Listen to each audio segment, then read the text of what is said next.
stand by His side, a united stand, fighting for truth across the land.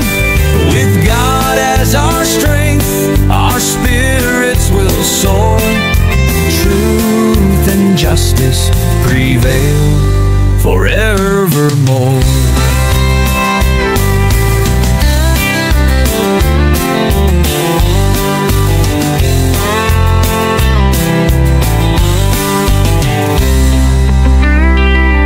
We stand by His side, a united stand, fighting for truth across the land. With God as our strength, our spirits will soar. Truth and justice prevail forevermore. We stand by His side, a united stand, fighting for truth across the land. With God as our strength, our spirits will soar. Truth and justice prevail forevermore. We stand by His side, a united stand, fighting for truth across the land. With God as our strength, our spirits will soar. Truth and justice prevail forevermore. Forevermore.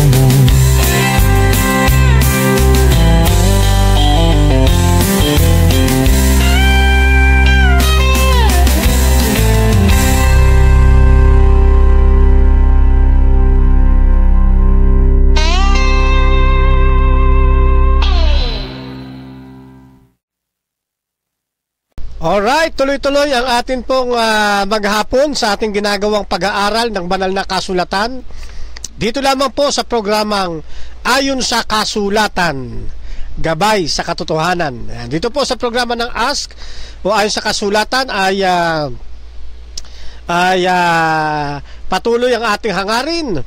Saan man po kayong panig ng ating pong daigdig, naroroon ang biyaya ng ating pong Panginoong Jesucristo ay patuloy na mamalagi sa bawat isa sa inyo. At ang pakikipisan ng Santong Espiritu ay patuloy nating kapwa maranasan. Okay, kanina lang ay nakapagtalakay tayo ng mga ilang mahalagang mga aralin mula sa aklat na isinulat ni Apostol Pablo sa aklat ng Roma. At ito ay inaplayan natin ng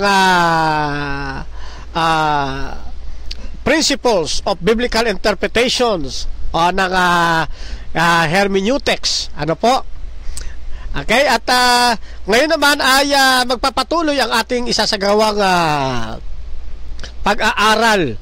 Ano ho? Dala po ang ating panalangin sa ating Panginoong Diyos na Siya ang patuloy na mamagitan sa pagitan ng programang ito ng Ayon sa Kasulatan hanggang sa mapapaabutan ng pabalita pong ito. Kaya gayon pa man, binabati muna natin ang kapatid na J. Estemo. Yan. Shout out sa iyo kapatid na J. Estemo. Ganon din kay kapatid na Irene C. Alfredo Philip. Yan. Shout out po sa inyo kapatid. Ano ho? At sa lahat po ng mga nagsishare ng atin pong program sa iba't iba nilang mga platform. Alright. Then binabati rin natin kapatid na Romeo Terol Bren. Yan, shout out po kapatid na Romeo. Irene C. Alfredo, June Tafalya. Mapagpalang hapon na po kapatid na June Tafalya at kapatid na Irene. Okay, shout out kay kapatid na Ababert Sanico. Yan. Minsan lang tayo nagkita, kapatid na Ababert, di na naulit, ano? Okay. Gerson Lindio, ayan. Okay, kapatid na Gerson Lindio, ang gumawa ng atin pong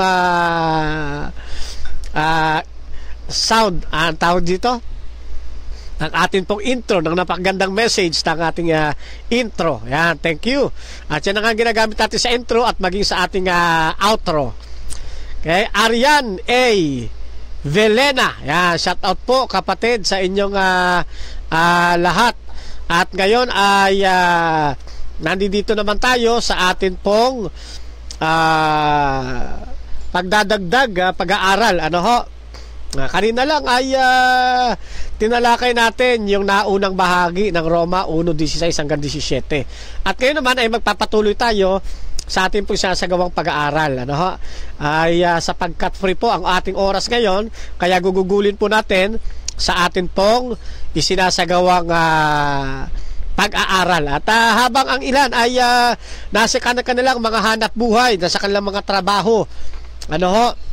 Kasi Monday ngayon, so araw ng pasukan, ay hindi natin naasahan, marami tayong viewers. Pero ganun pa man, ay meron naman po itong review. Okay? So, pwede pa ninyo itong mapanood ulit. Ano? At maging dyan sa YouTube channel, yan po ay nakaano na rin po. Naka-post din po yan sa atin pong YouTube channel. Ano? Sa hindi pa nakakaalam ng ating YouTube channel, i-type nyo lamang po Fernando B. Camacho Jr. Yan, at lalabas na po dyan ang atin pong programa sa YouTube. Okay? At dito naman sa ating Facebook, dito lamang po kayo magpunta sa ating pong pinaka-base Facebook account. Okay? At bago ko malimutan na naman, yan, doon po sa mga kaibigan natin, mga kapatiran na wala pa pong aklat ng kapatid na Pastor Evangelist Cesar Diaz Dizon Jr. Yan, available pa po ang kanya pong aklat, at pwede pa kayong maka-avail. Ano ho? Yan. I-chat nyo lamang po ako, mga kapatid, sa mga wala pa, pwede po kayong magkaroon. Ano po? Yan. Ito po ay murang-mura lang, mga kaibigan, mga kapatid. Pwedeng pangregalo sa inyong mga binabible study. Yan. Panregalo doon sa inyong mga prospect. O kaya sa mga kaibigan. Yan. May kaarawan man, nagdadaos man ng kanilang kaarawan, anniversary, etc. Ano ho? Ay pwede po ninyo itong ipangregalo. Yan. At hindi lang sa inyong mga kaibigan, sa kamag-anakan, Adventist man o hindi, inyo pong regaluhan ito. Yan, para naman ang ating mga hindi man tayo makapagsalita sa kanila, pero yung aklat ni Pastor Evangelist Cesar Dizon ang magsasalita na po para sa inyo sa pamamagitan ng kanilang pagbabasa sa aklat pong ito. Napaganda po ng aklat, marami pong topics na pag-aaralan. Meron itong 366 pages. At very interesting ang mga paksa na nakalagay po rito. Okay? At doon naman sa mga layman, sa mga layman natin, elders, o sa mga kapatiran na mahilig mag-Bible study at busy, hindi makapaghanda, kailangan nyo po ito. Dalhin nyo lang po ito, tapos buksan, ay mayroon na kayong guide para makapag-Bible study. Yan, ayan. At ang ganda nito ay handy, madaling dalhin, hindi malaking espasyo ang inyong kakailanganin para sa inyong mga bags. Yan, napaka daling bitbitin, napakadaling dalhin, approachable, at madaling maunawaan. Okay? Napapanahong taglis ang pagkakapaliwanag o pagkakadeliver. Kaya iniingganyo ko po kayo na umorder po doon sa mga wala pa, at sa mga meron na, mag-reorder po kayo para may pangregalo nyo naman doon sa mga prospect ninyo. Yan, So, yan, napagandang aklat po na to, mga kaibigan, mga kapatid. Alright? Ayan. So, para malaman ninyo kung magkano yung libro, ay chat nyo po ako. Yan. Personal message nyo po ako o kaya si Mrs. Type nyo lamang po, no? Yung inyong concern. Yan. Yelen Di Camacho. Yan, no? Pwede nyo po siya dyan kontakin sa kanyang personal message nyo po siya. Pwede rin sa akin. Depende kung saan po kayo panatag. Okay? Kung magkano ang libro, mura lang po. Ay sa ipipm ko po sa inyo, mga kaibigan, mga kapatid. Okay? Likewise, maray na hapon, Sir Gerson Lindio. Ayan. Okay, shout out kay Levi Gotis. Okay, ganun din kay Chinchan Chai Choi Cham. Yan, no? At shout out po sa inyo dyan. Sabi ni kapatid na Chinchan Chai Choi Cham, shout out bro from Tayasan. Yeah, pakipray po sa Bible seminar namin ongoing. God bless. Oy, isang pagpapalaya sa ating mga kaibigan, na kanilang makita ang mga katotohanan na atin pong ipinangangaral. Kalisabay dito ang mga kapatid na dumadalo diyan po sa atin pong seminar. Sa Bible seminar ay lalo pong magiging matibay. At lalalim sa pagkakilala sa atin pong Panginoong Diyos. Kaya sa mga taga-Tayasan, ay mapagpalang hapon po sa inyo. At sama-sama natin, mga kapatid, na ipanalangin ang nagaganap na Bible Seminar diyan po sa lugar ng Tayasan. Shout out Arian A. Villena. Yan. Okay, magandang hapon sa iyo, kapatid na Arian. Ganun din kay kapatid na Gerald. Tama, Gerald de la Cruz. Yan. Shout out sa iyo, kapatid na Gerald de la Cruz. Okay,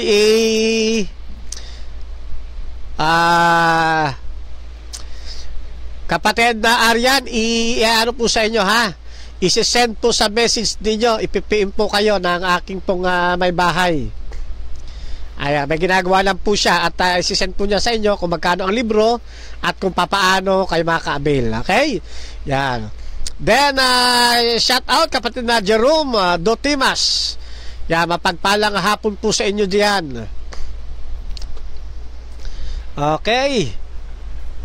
Teka, ha? Tignan pa natin, ha? Para kayo po akin muna mabati bago tayo sumadsad na sa atin pong pag-aaral ngayon, ha?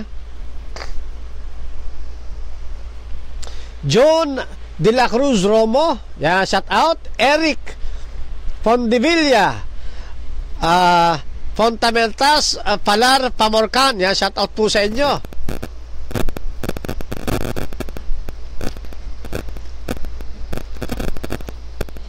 Kayo po ba nakapananghalian na, mga kapatid?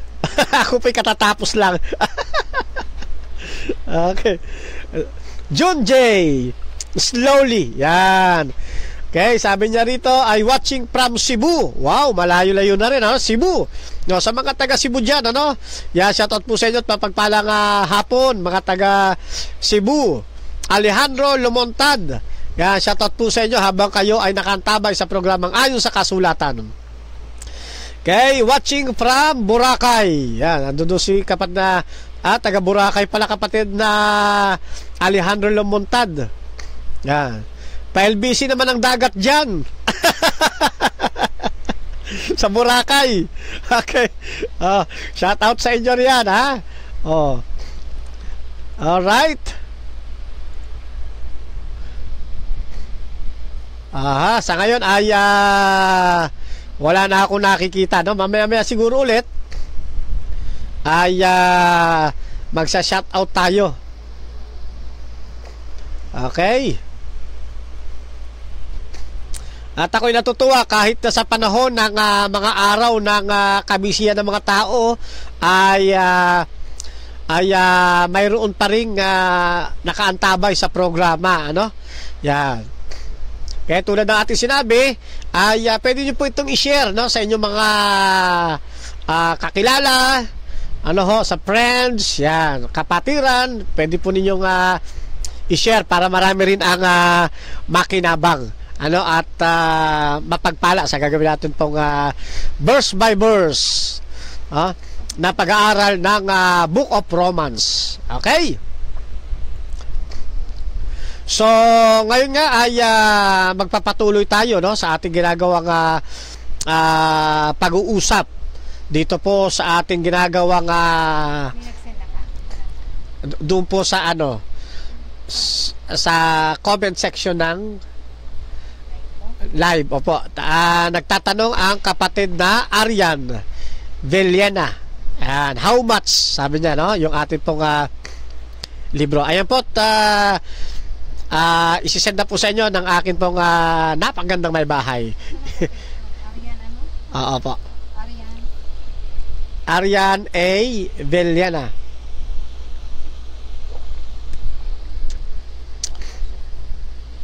Yan, nasa comment section.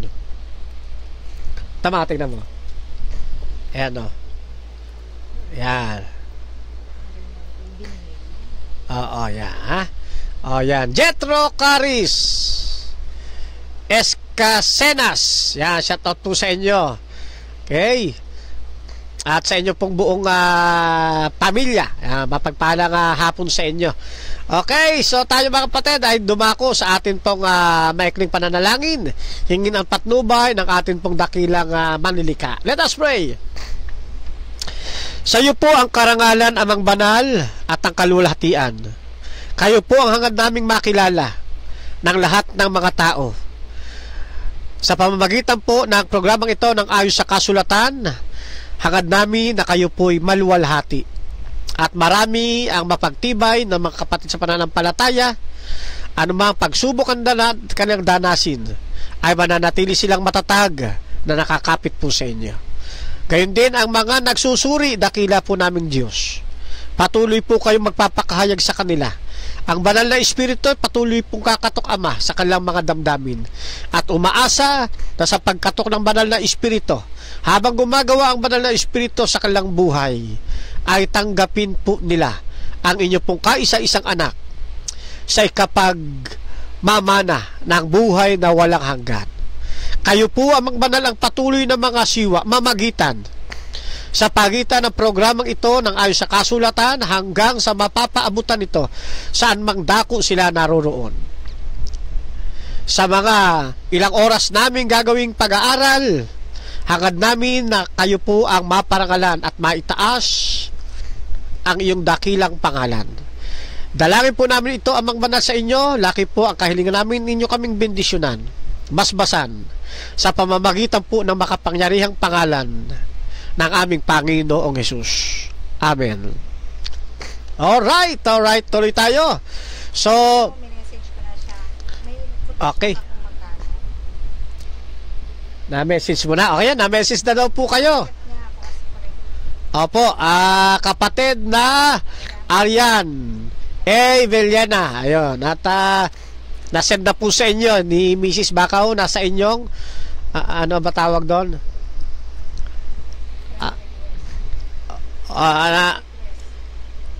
Spam ba yun? Opo, at nag-friend request din po sa inyo si Mrs. Ano po? Yan, kung papaano. Okay? Yan. Pakicheck nyo lang po yung inyong inbox.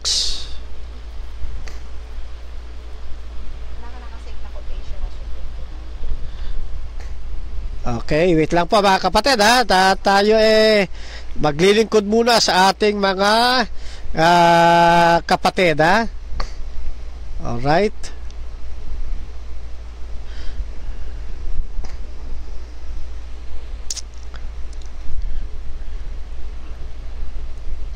Okay.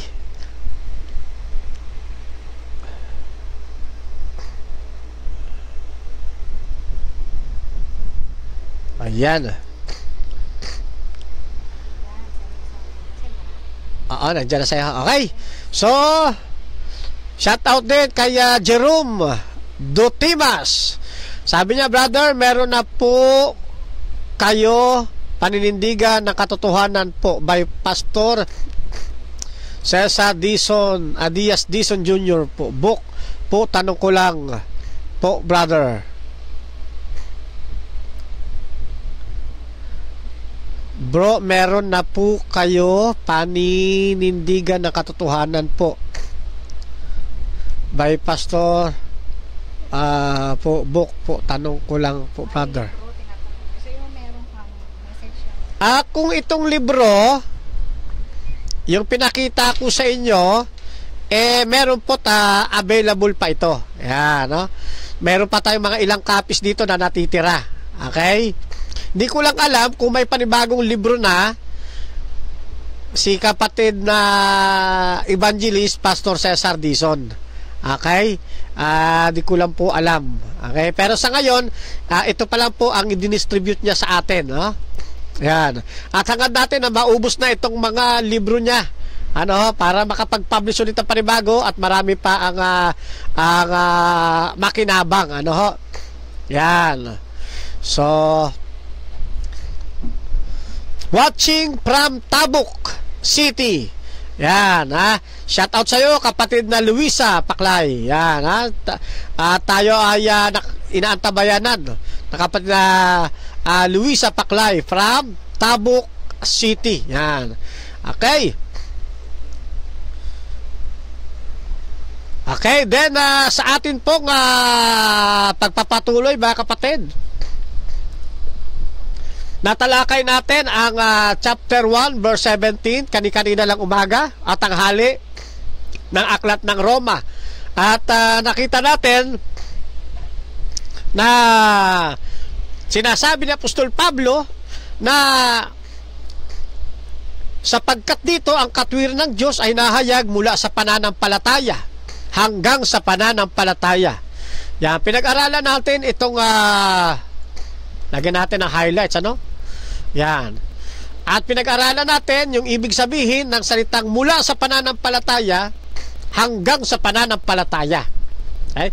Na sinasabi sa atin na ang pagkatanggap ng promise of salvation ay nagsisimula sa pananampalataya, hindi sa kung ano pa mang mga bagay, hindi sa pamamagitan ng mga isinasagawang pagpapagal ng tao para siya'y maging matuwid sa harapan ng ating Panginoong Diyos, kundi sa pamamagitan lamang ng pananampalataya sa ating pong Panginoong Jesucristo.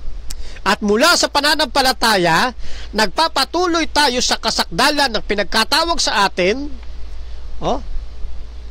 Nagpapatuloy tayo sa paglakad dito sa pamamagitan pa rin ng tulong ng ating Panginoong Jesucristo at ng patnubay ng banal na Espiritu.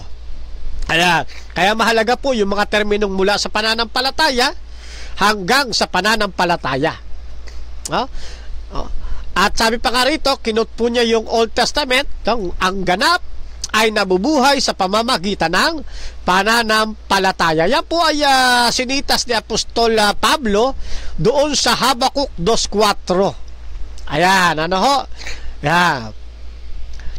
At nakita natin na ang tao ay hindi pinagkakalooban ng katwiran ng Diyos. Para lamang, ang tao hindi pinagkakalooban ng katwiran ng Diyos sa pamamagitan ng pagpapagal ng tao. Yan. Hindi pinagkakalooban ng katwiran ng Diyos ang taong wala pa kay Kristo sa pamamagitan ng kanyang pagtutuwid sa kanyang sarili. Kundi sa pamamagitan ng biyaya, sa pamamagitan ng pananampalataya, siya ay ituturing na matuwid. At ang katwiran ni Kristo, yung robe of righteousness, ang ibabalot sa isang tao upang siya'y makalakad sa sanctification.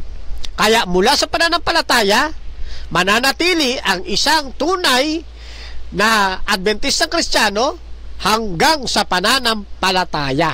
Okay, So niliwanag natin yan noong nakaraang kanina lamang tanghali, sa makatwid.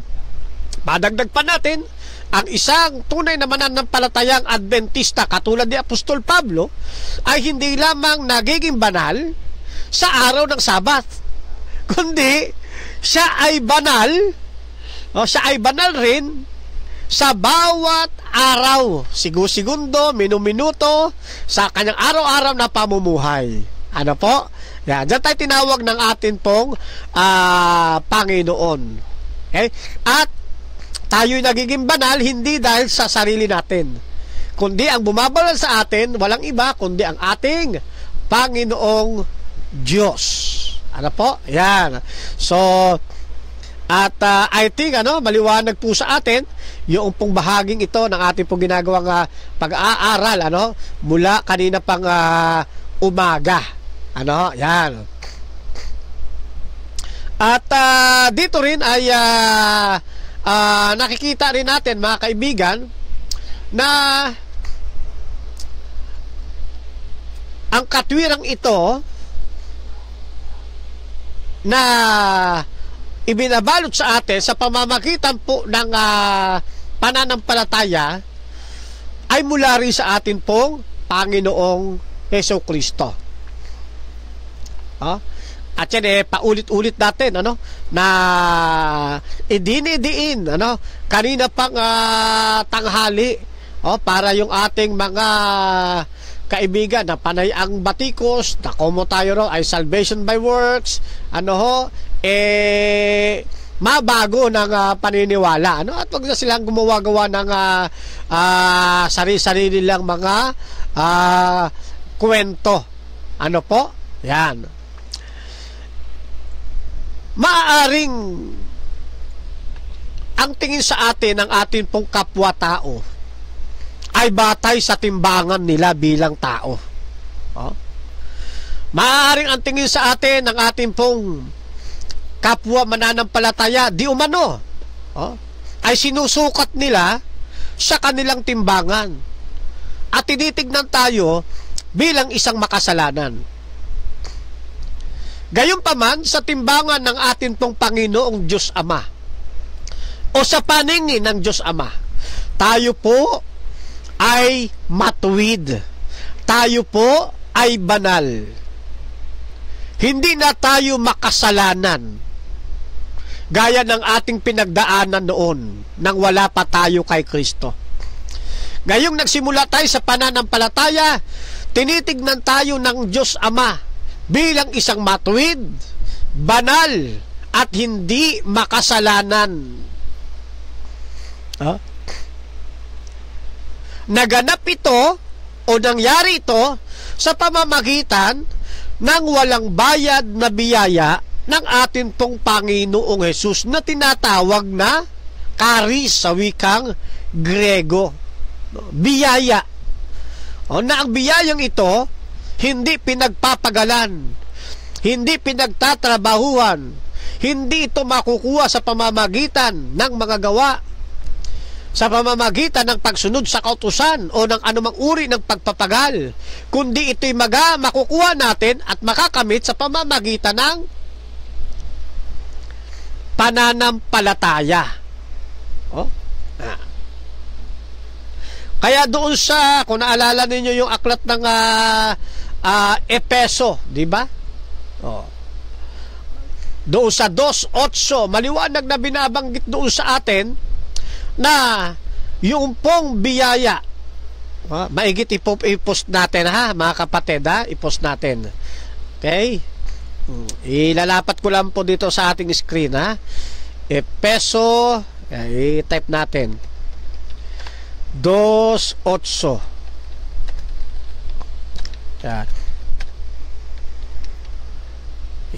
Ilapat natin para ma-review tayong lahat. Okay. Ganito ang atin pong mababasa. Sapagkat sa biyaya, kayo'y nangaligtas sa pamamagitan ng pananampalataya. At ito'y hindi sa inyong sarili, ito'y kaloob ng Diyos. So maliwanag na binabanggit dito na yung charis sa Grego o yung biyaya no, na siyang nagliligtas sa atin, makakamit natin sa pamamagitan ng pananampalataya. Kaya ang banggit ni Apostol Pablo, sapagkat dito ang katwiran ng Diyos ay nahayag mula sa pananampalataya hanggang sa pananampalataya. Ayun. No? Maliwanag po mga kapatid, ano? Yan. At least tayo ay nare-review mga kapatid, ano? Kung minsan masarap din mag-review eh, 'di ba? Sa ikatitibay ng ating paglilingkod sa ating pong Panginoon. Kaya yung talata po na yon, matibay ho. Sapagkat sa biyaya, kayo'y nangaligtas sa pamamagitan ng pananampalataya. Ito'y hindi sa inyong sarili. Ito'y kaloob ng Diyos. Ano ba ibig sabihin nung ito'y hindi sa inyong sarili?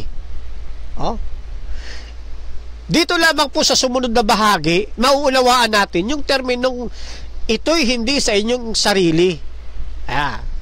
Sabi sa 9, hindi sa pamamagitan ng mga gawa upang ang sinuman ay wag magmapuri.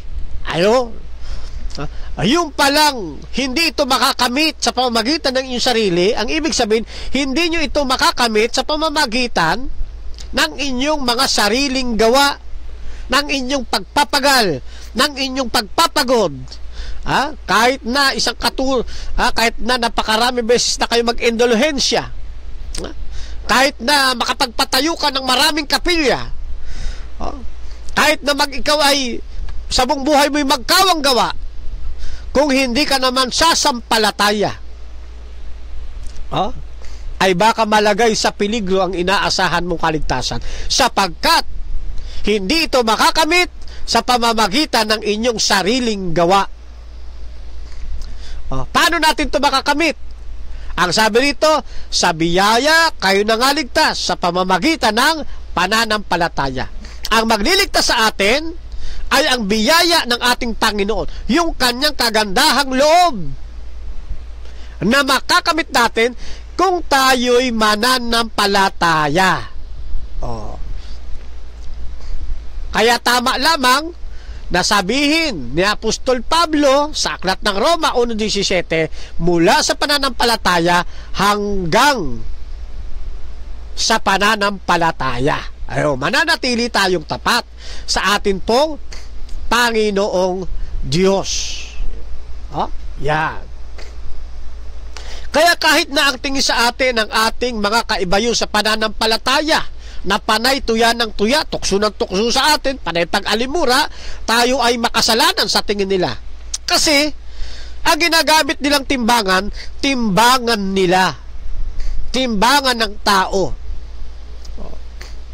Samantala, ang atin naman tinitignan, hindi ang timbangan nila, kundi yung timbangan mismo ng Diyos Ama na siyang bumanal sa atin, na siyang nag-justify sa atin, na siyang tumuring na matuwid sa atin, na kinilala tayong hindi makasalanan kundi mga bagong nilalang, na ito'y nagaganap sa atin sa pamamagitan ng biyaya ng ating pong Panginoong Jesucristo,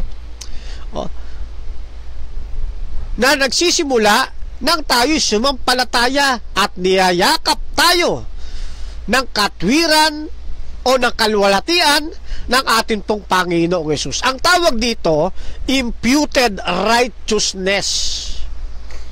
Yan. Kaya pag tinatanong tayo, ikaw ba matuwid? Ikaw ba makasalanan? Sinasagot natin, hindi na. Batay sa sukatan at timbangan ng Diyos. Hindi tayo sumasagot doon sa sukatan at timbangan ng ating pong kadibate. Ikaw ba makasalanan? Ang sagot ko, hindi na. Bakit? Kasi ang sinasagot ko, hindi base sa timbangan ng tao, kundi base sa timbangan ng Diyos. Sa pamamagitan ng biyaya na walang bayad, ay niyakap tayo, tinabunan tayo ng kanyang kaluwalhatian at katwiran ng ating Panginoong Hesukristo, imputed righteousness. Ano nga po ulit yung imputed righteousness?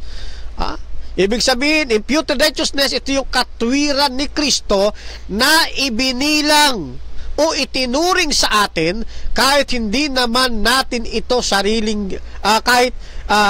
na ito hindi naman sarili nating gawa. Ito'y gawa ni Kristo mismo doon sa krus ng Kalbaryo. At nang tayo sumampalataya, yung katwiran ni Kristo ibinilang sa atin.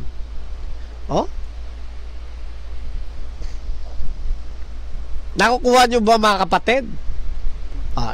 Lambutan pa natin. Yung katwiran ni Kristo ay ikinikredit sa atin. Yan, no? Para bang ganito?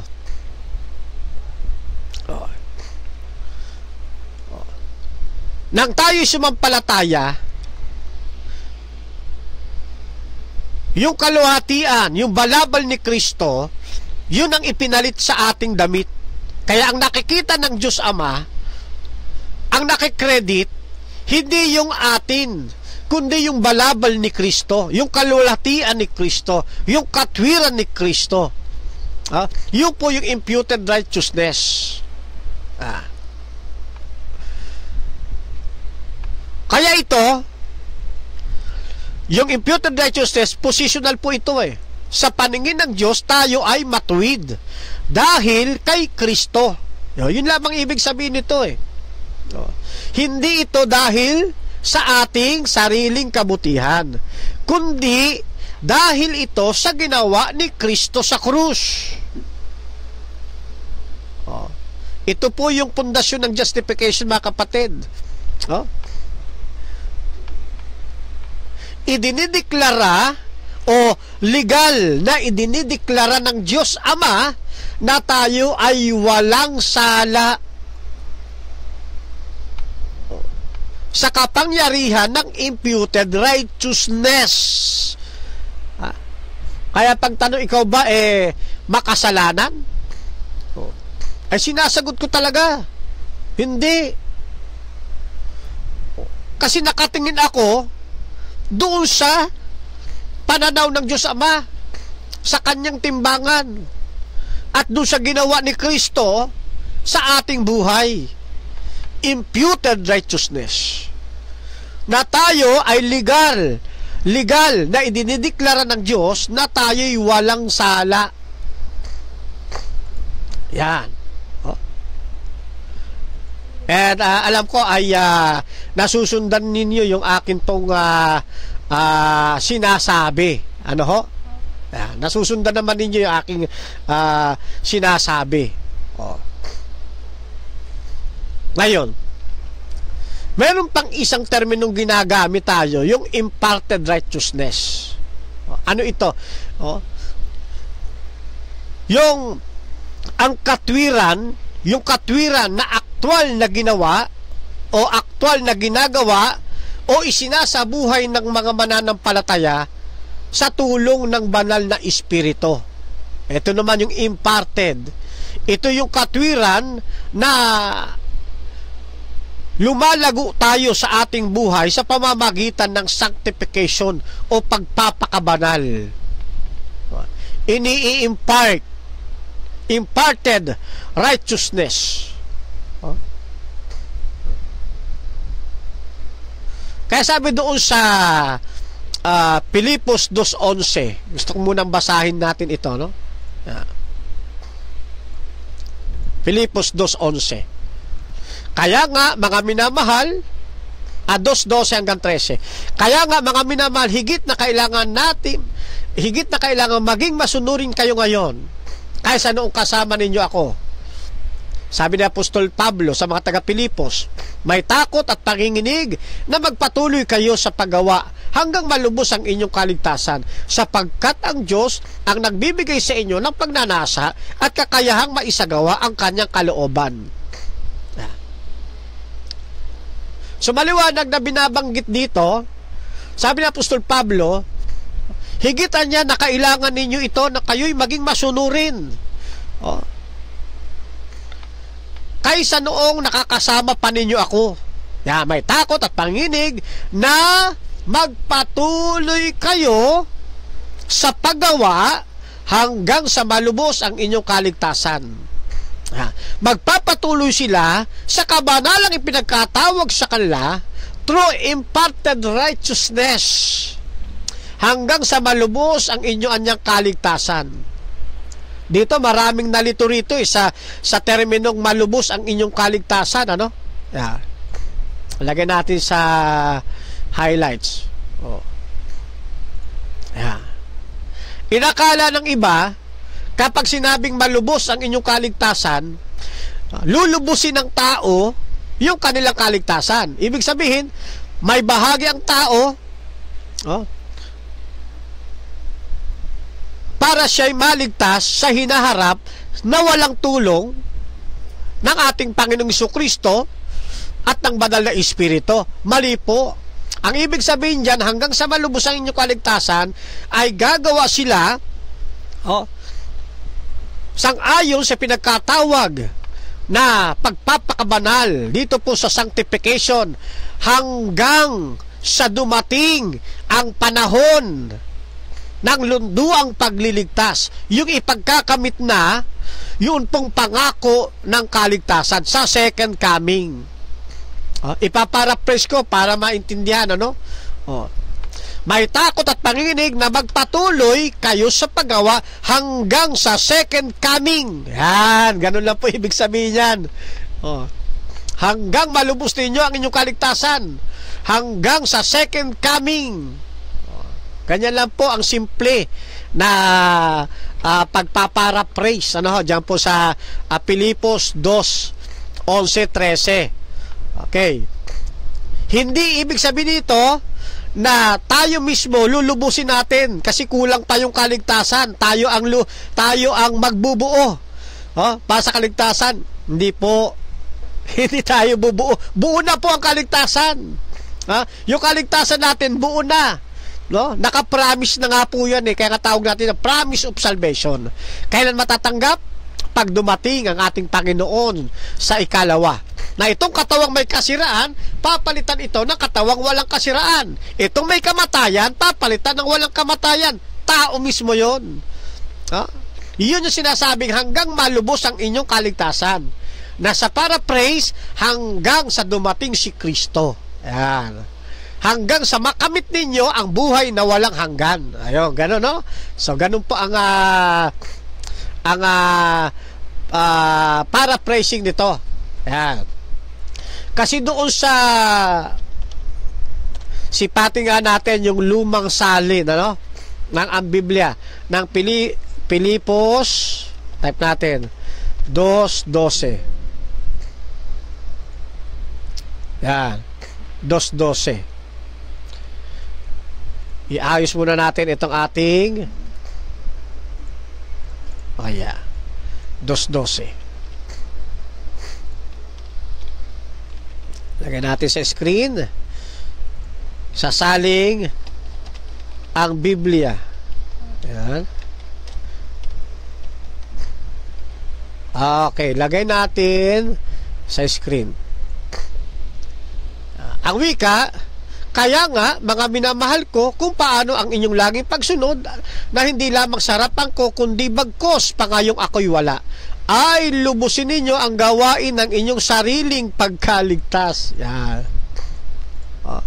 So lumalabas na ang pagkaunawa ng iba, lumalabas na tao, na tao ang gagawa ng paraan para malubos o para lubusin niya yung kanyang kaligtasan. Parang may kulang.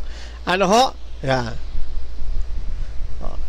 Pero sa context, mga kapatid, ng mga talata po ito ng aklat ng Filipos, yung ibig lang sabihin na lubusin ninyo ang gawain ninyo yung pagkaligtas ay manatili kayong gumagawa sa proseso ng pagpapakabanal sa tulong at biyaya ni Kristo hanggang sa kanyang muling pagpapakita o hanggang mailapat sa inyo yung pagbabago ng inyong kalagayan na dati may kamatayan, mapapalitan ng walang kamatayan.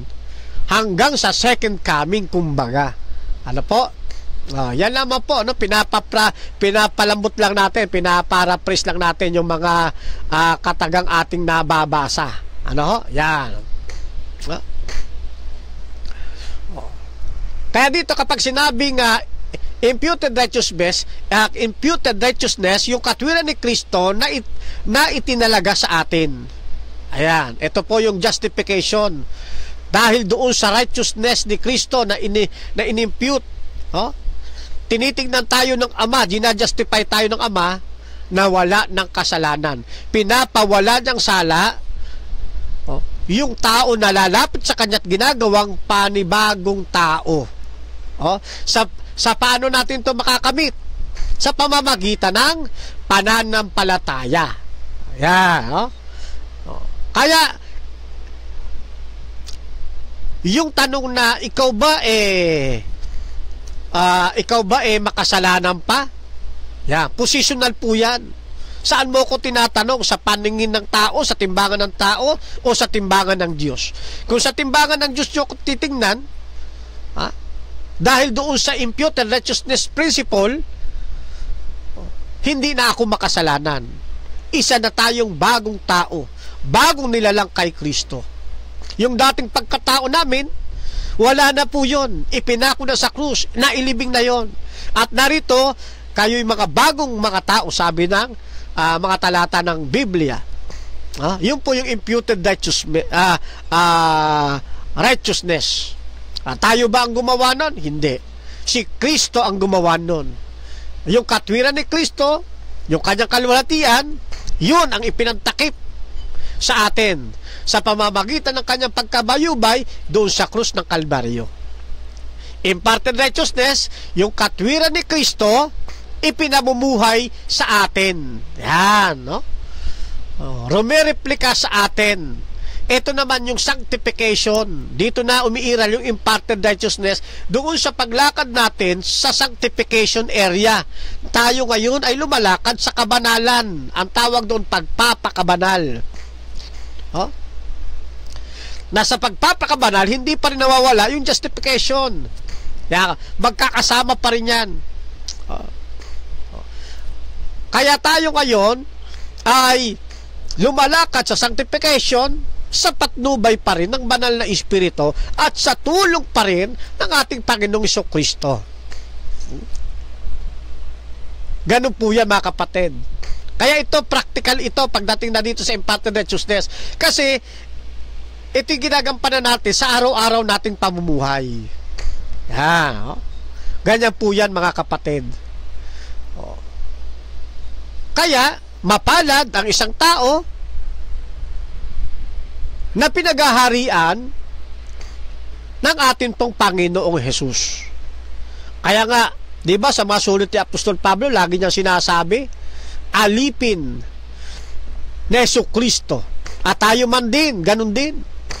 Ang tingin natin tayo alipin ng ating Panginoong Jesucristo. Bagamat sinasabi ng ating Panginoon, hindi ko kayo alipin, kundi mga kaibigan. Pero masarap damhin na tayo alipin ni Kristo. Ano ibig sabihin? Nabubuhay ang isang alipin ng dahil sa kanyang Panginoon. Diba? Sa practical settings ng pananaw noong unang siglo. Kaya binabanggit ni Apostol Pablo, gusto niyang ipakita by context at by historical background na kanyang mga ginagamit na termino. Nakaangkla po yun doon sa pamumuhay nila sa panahon ng Roma noong unang siglo, ng isang alipin ay nabubuhay hindi para sa kanyang sarili. Nabubuhay siya para sa kanyang Panginoon.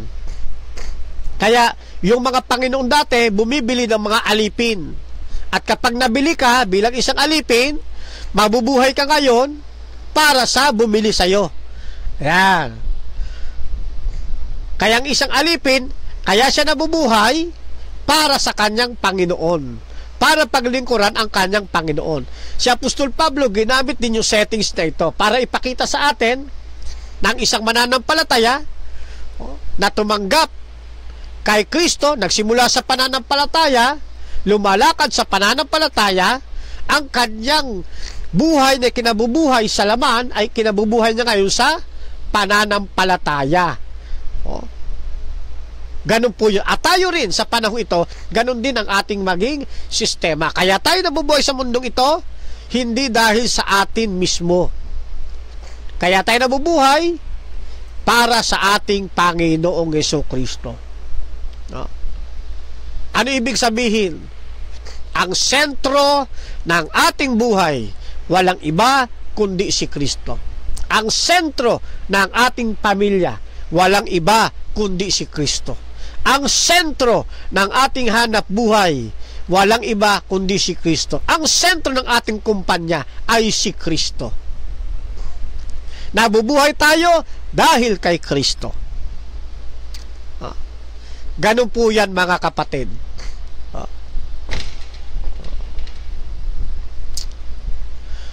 At nagpapasalamat tayo dahil may mga isinulat si Apostol Pablo na napagkukunan natin ng mga mahahalagang mga aralin.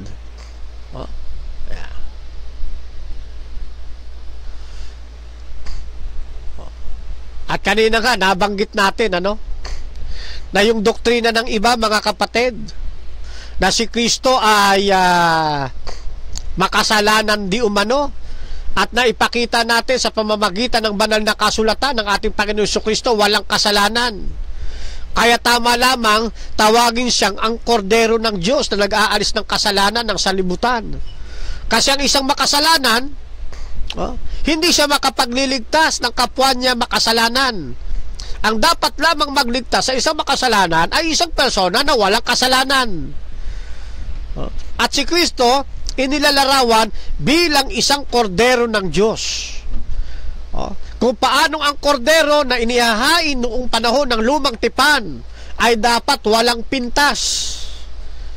Sa panahon ng bagong tipan, ang ihahalay na kordero sa ating Panginoong Diyos dapat wala ring pintas. Naganap yan sa buhay ng ating Panginoong Jesucristo. Kaya bumasa tayo ng mga talata sa Biblia kanina ng ating Panginoong Jesucristo ay walang kasalanan. Ulitin nga natin yung talatang yun bago tayo dumako, mga kapatid.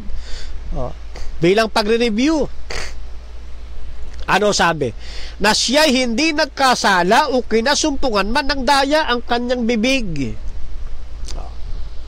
Ano sabi sa 4:15 naman ng Hebreo? Sapagkat tayo'y walang isang dakilang saserdote na hindi maaaring mahabag sa ating kahinaan, kundi isa na tinukso sa lahat ng paraan, gaya rin naman natin gayon may walang kasalanan. Kaya ang ating Panginoon walang kasalanan eh. Hindi siya katulad ng balibat na doktrina ng iba ng ating Panginoon di umano, makasalanan, kasamang isinumpa sa aklat ng Deuteronomy. Sapagkat ayon di umano sa aklat ng Pentateuco, sila ay mga makasalanan, kaya sila isinumpa. At kasama daw ang ating Panginoong Jesucristo dito, mali. Ang nagpapatotoo rito, yung mga lingkod ng ating Panginoong Jesucristo mismo, naninira lang o sinisiraan lang ng mga bulang tagapagturong ito, yung kabanalan ni Kristo. Kaya sabi ko kanina, matakot dapat ang mga ito sa Diyos eh. Yung Diyos na nagtalaga na si Kristo, ang ating Panginoon Jesucristo, ang kanyang magiging Kristo, ay pinawawalang halaga ng mga taong hindi naniniwala kay Kristo. Nakakalungkot ang kanilang kalagayan, mga kapatid. Nakakalungkot.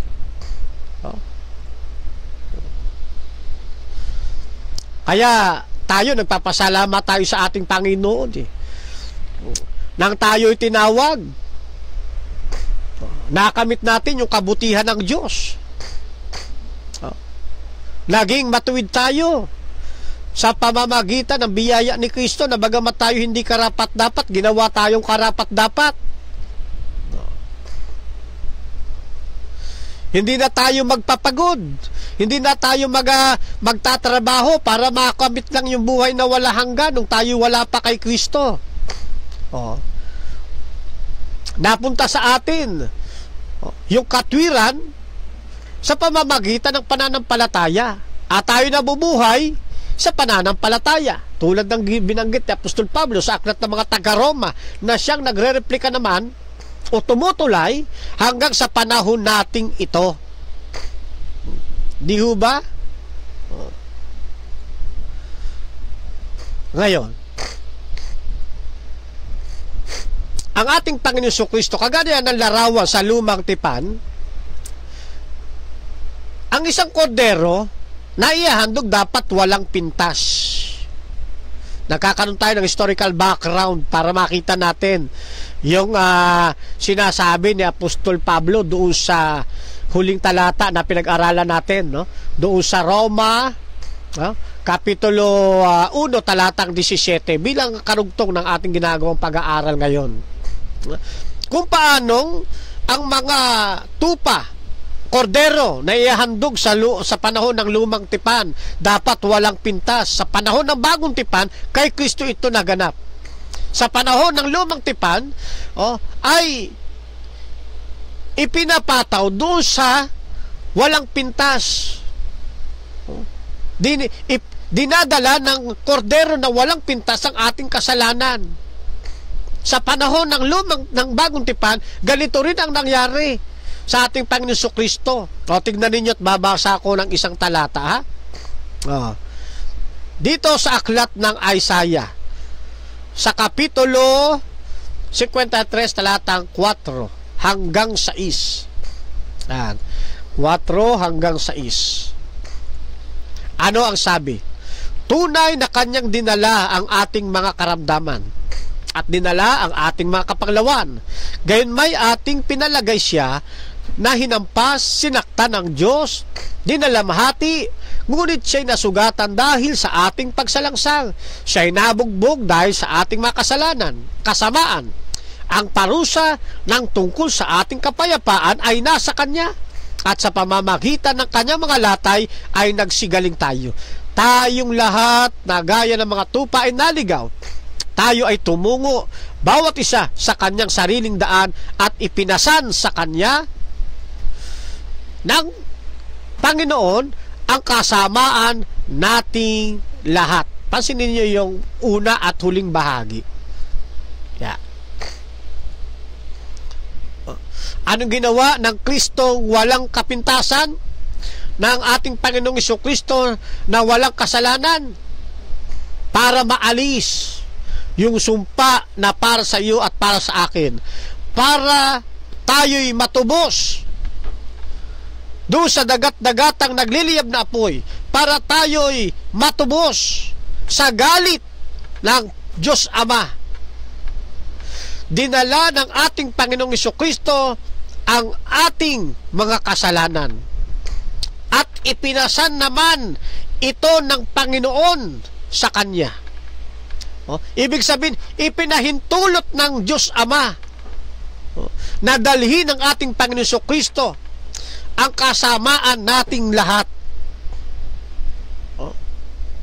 Yun po ibig sabihin nito, mga kapatid. Na dating ang Panginoon ay walang kasalanan, subalit nang ipinasan sa Kanya, nang Kanyang dalhin ang kasalanan nating lahat, itinuring siyang may sala. Yan. Doon lamang siya itinuring na may sala. Ibig sabihin, hindi likas na sa Kanya ang kasalanan. Ipinasan lang sa Kanya. Dinala lang niya ang ating mga kasalanan. Hindi siya likas na makasalanan. Tinubos lang niya ang ating kasalanan. Para yung galit ng Diyos Ama ay mawala sa atin. Yun ang biyaya. Kaya hindi natin maitutuwid, maililigtas ang ating sarili sa pamamagitan ng sarili nating kapangyarihan o sarili nating pagpupursige, ng sarili nating pagpapagod. Hindi natin makakamit yun. Ang makapagliligtas lang sa atin, yung walang kasalanan, na siyang magdadala ng ating kasalanan, na siyang aangkin ng ating kasalanan. No. Hindi natin kailanman maitatama ang ating mga nagawang pagkakasala sa pamamagitan lang ng ating mga gawa, kundi sa pamamagitan lang ng ating Panginoon Jesucristo na walang kasalanan, inangking may sala ng kanyang dalhin ang ating kasalanan.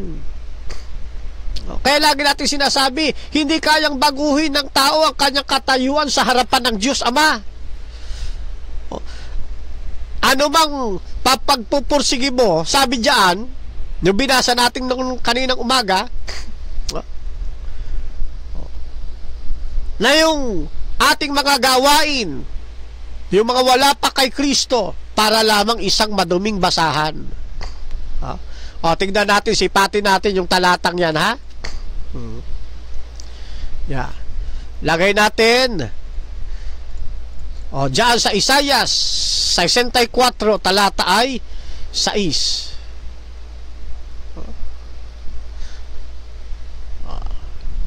Dali ha, naghang yung ating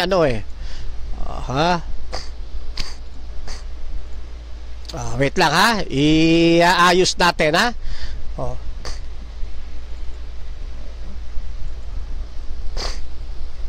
Kaya ang tao mapapagod lang kung inaakala niya na makukuha niya ito sa pamamagitan ng kanyang pagpupursigi, na mabago ang kanyang katayuan sa harapan ng Diyos.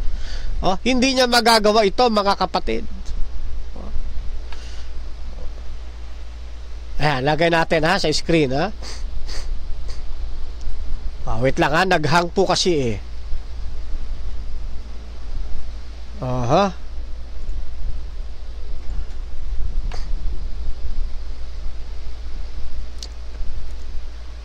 At gusto ko po ay makita nyo rin po ito at mabasa. Para ang tawag dyan, baka sabihin na naman ng basyos natin, wala na namang mga talata. Salita lang na salita, walang talata.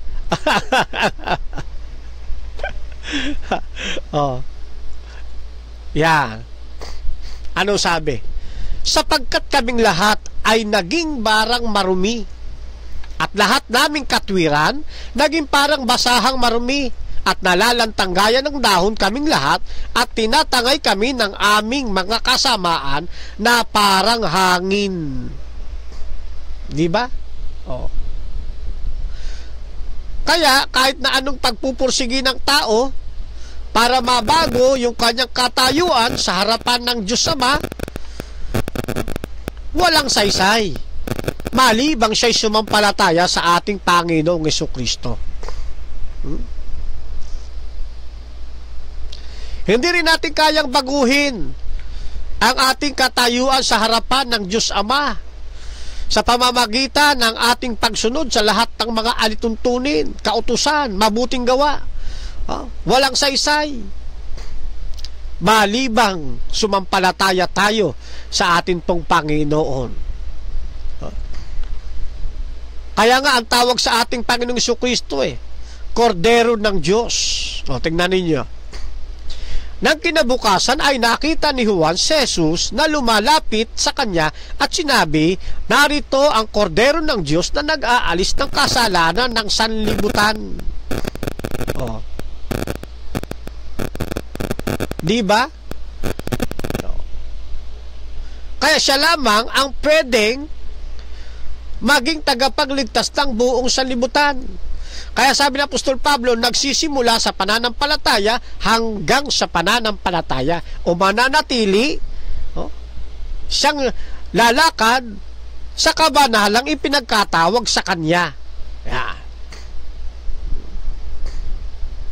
Ngayon, malibang kay Kristo meron pa bang iba?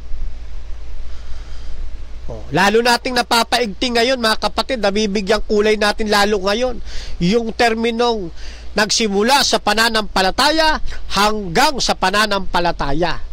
Sa pagsisimula ng ating pananampalataya, lagi natin sinasabi, Si Kristo ang ating kailangan. Dapat tayong magsimula sa pananampalataya kay Kristo, sa ating Panginoong Hesus, sapagkat siya lamang ang makakapagbigay sa atin ng promise at salvation, at siya lang ang makakakilos, makakapagbago ng ating buhay upang tayo'y makalakad sa kabanalan o sa sanctification hanggang sa dumating ang glorification.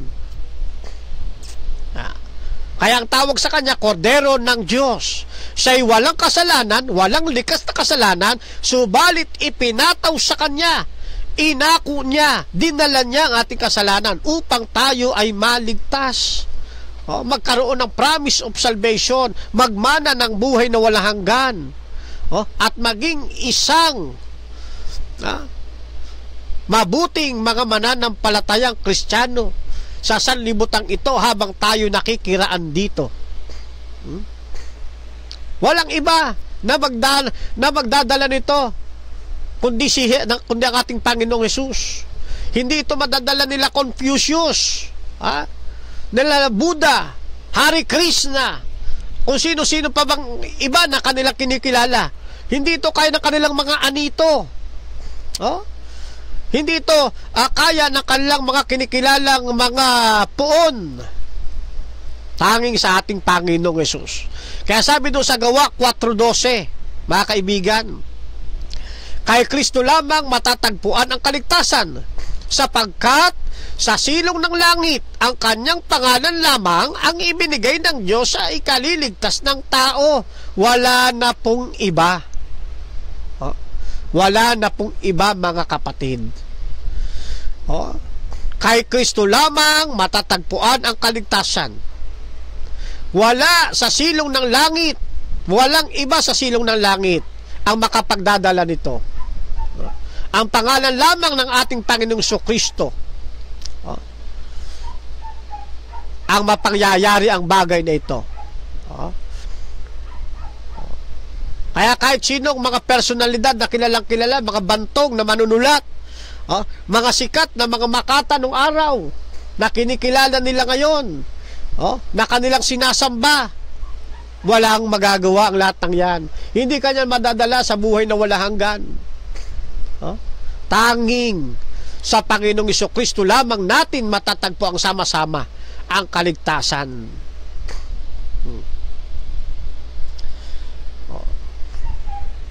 Inuulit ko, mga kapatid, ang ating Panginoong Kristo walang likas na kasalanan.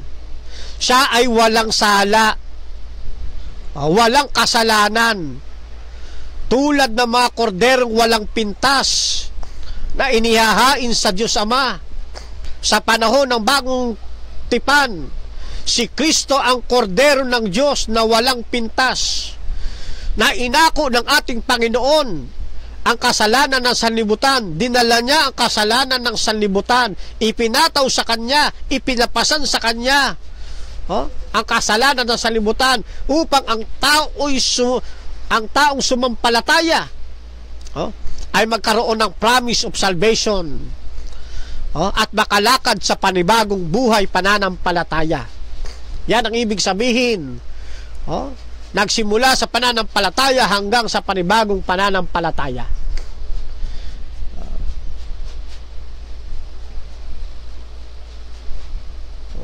Kaya doon sa isang talata, 2 Korinto, sa 15:21, ang wika, yaong hindi nakakilala ng kasalanan, ay kanyang inaring may sala dahil sa atin. Tayo'y maging sa kanya'y katwiran sa Diyos. Nakita po ninyo? Yung hindi dumanas ng kasalanan, hindi nakapag-practice ng kasalanan, hindi nakakilala ng kasalanan, sino po yan? Ang Panginoon Kristo. Siyang walang bahid ng kasalanan, ay kanyang inaring may sala dahil sa atin. Kaya ang Panginoon walang likas na kasalanan. Itinuri siyang may sala dahil sa atin. Kaya kailangan ng tao ang ating Panginoon Kristo. Kailangan niya yung robe of righteousness ng ating Panginoong Kristo. upang ang tao ay maging dapat sa ating Panginoong Diyos Ama. Yan po yan, mga kapatid. Sa unang Pedro 2:24, ang wika pa'y ganito, na siya rin ang nagdala ng ating mga kasalanan. Inako niya eh. Na siya rin ang nagdala ng ating kasalanan. Sino ba yung siya? Ang ating Panginoon Kristo. Siya rin ang nagdala ng ating mga kasalanan sa kanyang katawan sa ibabaw ng kahoy upang pagkamatay natin sa mga kasalanan ay mga buhay tayo sa katwiran, na dahil sa kanyang mga sugat nangagsigaling kayo. Sabi ng talata ng Biblia.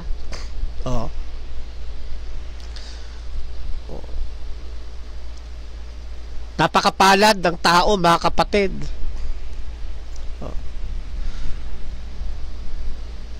Sapagkat pinili ng Diyos ang tao upang magkaroon ng pag-asa sa buhay na walang hanggan. Hindi pinili ng Diyos ang mga anghel na magkasala. Ang mga anghel ay mayroong Kristo na tutubo sa kanila sa kasalanan. Kundi ang pinili ng Diyos mula pa o bago pa ang sanlibutan ay ang tao, na kapag magkasala, ito ay kanyang tutubusin. Iba ito sa paniniwala ng may doktrinang tulip. Sa doktrina ng tulip, buhat pa ng lalangin ng sanlibutan o bago pa lalangin ng sanlibutan, pinili na ng Diyos. May mga selected person na siyang magmamana ng buhay na walang hanggan, at may selected person na magmamana ng dagat-dagatang apoy. Dito hindi. Mas pinili ng Diyos ang tao para sa kaligtasan. Sinong tao? Mga selected person? Hindi po. Lahat po ng tao ang nais niya magkaroon ng buhay na walang hanggan, na siya rin ang maiibig na ang lahat ng tao ay mga ligtas. Kaya sa usaping pagpili, sa pagitan ito ng tao at ng mga anghel na nagkasala.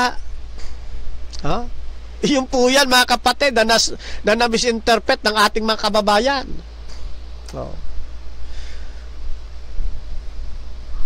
Na dinala ng ating Panginoong Jesucristo ang kasalanan ng tao hanggang doon sa krus ng Kalbaryo, sa kanyang kamatayan.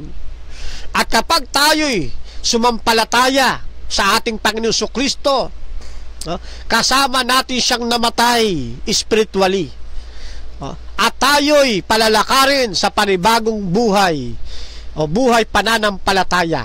Kaya magmula sa pananampalataya hanggang sa pananampalataya.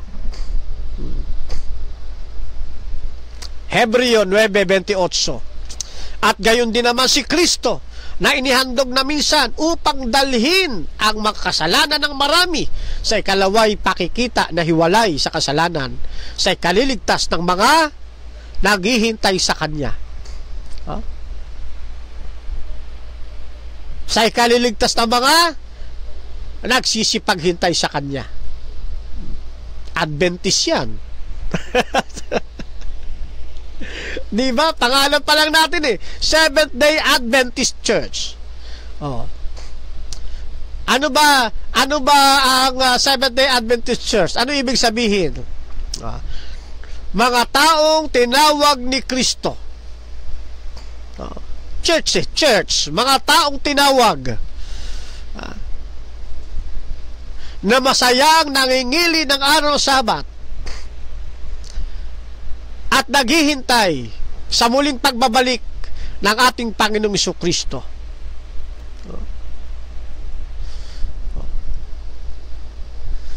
Kaya dito makikita natin, sa halip na ikaw at ako ang siyang magdusa sa ikalawang kamatayan, magdusa sa galit ng Ama. Ang ating Panginoon Jesucristo ang humalili sa atin. Siya ang pumalit sa atin. Yung parusang dapat tayo ang tatanggap, tinanggap ito ng ating Panginoon. Inako ito ng ating Panginoon. Ganyang kabuti ang ating Diyos na pinaglilingkuran.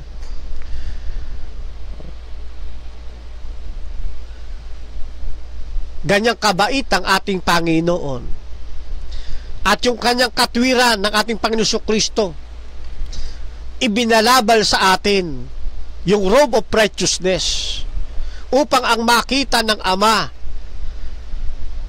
hindi yung ating kapintasan, hindi yung ating kahinaan, hindi yung ating kasalanan, kundi yung ginawa ng Diyos sa ating buhay, yung kanyang pagliligtas, yung kanyang pag-aako. Ayun po yan, mga kapatid.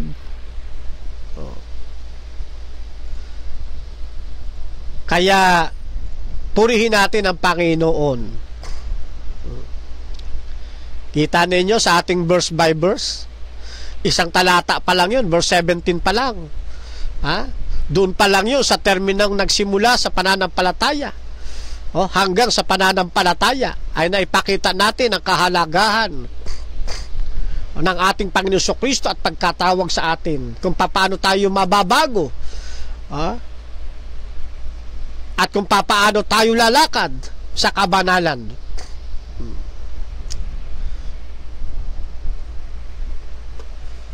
Kaya malawak ang pag-aaral ng Biblia. Malawak. Na kahit na ang mga sulat ni Apostol Pablo ay para sa mga taga-Roma noong unang siglo, pero siya rin ang may sabi na kaligtasan ay dapat malaman ng buong sanlibutan. Kaya hanggang sa panahon natin ay nai-apply natin yung mga aral na ito at mga katotohanan ito sa ating buhay. At makita ng mga tao itong ating pinapaliwanag sa ikapagtatamo nila ng buhay na walang hanggan, sa ikalalakad nila ng matwid sa kabanalan. Si Kristo ang kanilang kailangan. Magsimula sa pananampalataya at lumakad sa pananampalataya na kasamang ating Panginoong Jesucristo. O ngayon, punta tayo sa verse 18. Eto na.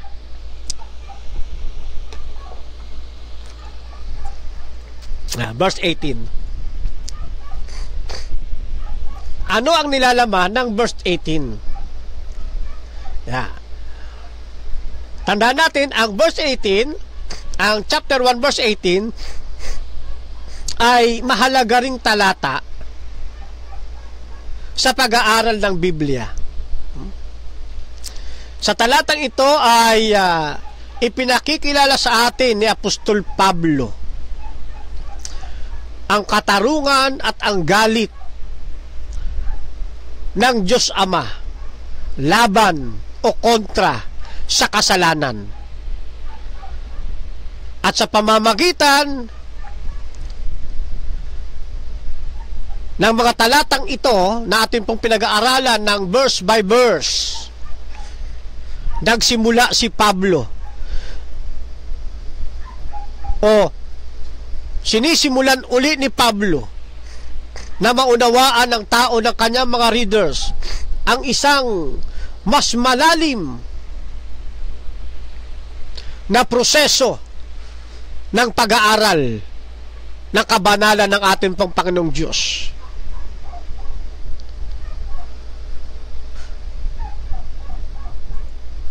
At gustong makita ni Apostol Pablo sa talatang ito ang kabutihan ng Diyos, kaya dapat na kailanganin ng lahat ng tao ang kaligtasan. Dahil doon sa galit, sa katarungan at sa galit ng Diyos laban sa kasalanan. Tignan ninyo ang bahagi ito. Ganito ang sabi sa atin: sapagkat ang puot ng Diyos ay nahahayag mula sa langit laban sa lahat na kasamaan at kalikuan ng mga tao na mga sinasawata ang katotohanan ng kalikuan. May mga tao talaga sumasawata sa katotohanan eh. Maraming mga tao, mag-isa panahon pa lang niya eh. Marami ng tiwali. No? Marami ng lumalabag sa katotohanan. Sa halip na lumakad sa kabanalan, lumakad sa katotohanan, ang nilalakaran yung sarili nilang gusto. At kaya gusto pumunta ni Apostol Pablo doon sa mga taga-Roma. Kaya sinusulatan ni Apostol Pablo ang mga taga-Roma upang maipakilala sa kanila na kailangan ng mga tao si Kristo para sa kanilang kaligtasan. Para sila'y huwag nang sumawata pa sa katotohanan. Huwag silang manatili sa kalikuan. Kaya nais ni Apostol Pablo na sila ay madala sa pananampalataya. Sila ay mapasunod sa pananampalataya na mayroon si Apostol Pablo.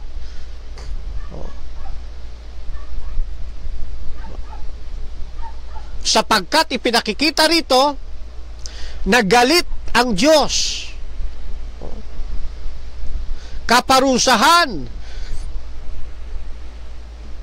ang tatamuhin nila sa Diyos Ama kapag sila'y mananatili sa kanilang kasamaan. Magpapatuloy sa paglakad sa kalikuan, sa pagsawata sa katotohanan. Parusa ng Diyos ang kanilang makakamit sa halip na pag-ibig. Sa halip na buhay na walang hanggan. Kaya kung paanong sa panahon ni Apostol Pablo, mga kapatid, na ihahayag ang ebanghelyo ni Kristo, ang katwiran ng Diyos, sa ganun din paraan, mga kapatid, nahahayag rin ito sa atin sa panahong ito, na ang puot ng Diyos ay kakilakilabot laban sa lahat ng kalapastanganan at kasama ang ginagawa ng tao, hindi lang sa panahon ni Apostol Pablo, kundi hanggang sa panahon nating ito at hanggang sa panahong darating pa sa mga panibagong henerasyon, hanggang hindi pa nagsasara ang pinto ng awa.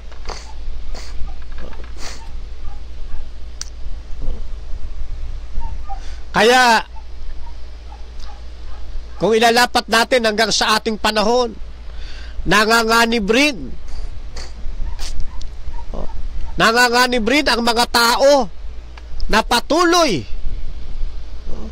sa pagsawata ng katotohanang ipinangangaral naming mga Seventh-day Adventist.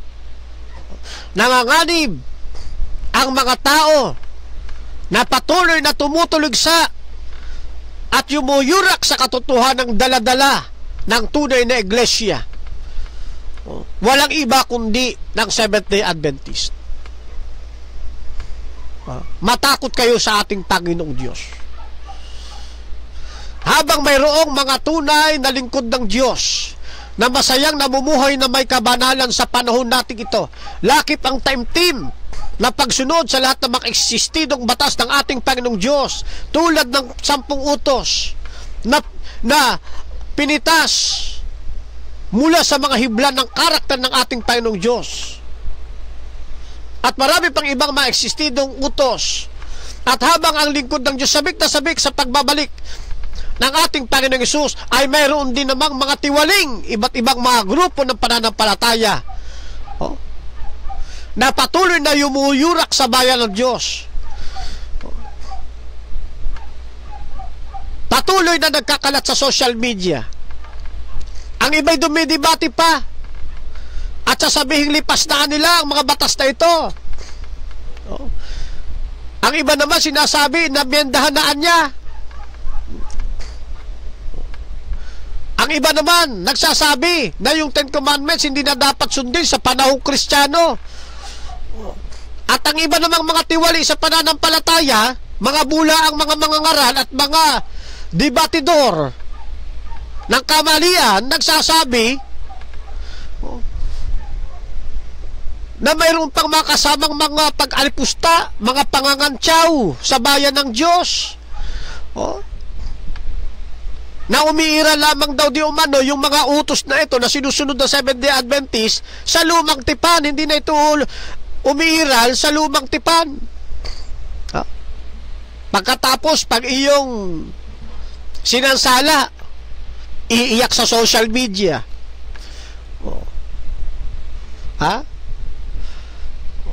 Mag-iiyakan sa social media. Pabiktim. Kala mo biktima ng karahasan. Kaya kawawa itong mga tao na ito kapag hindi ito lumakad sa kabanalang gusto ng ating Panginoon eh.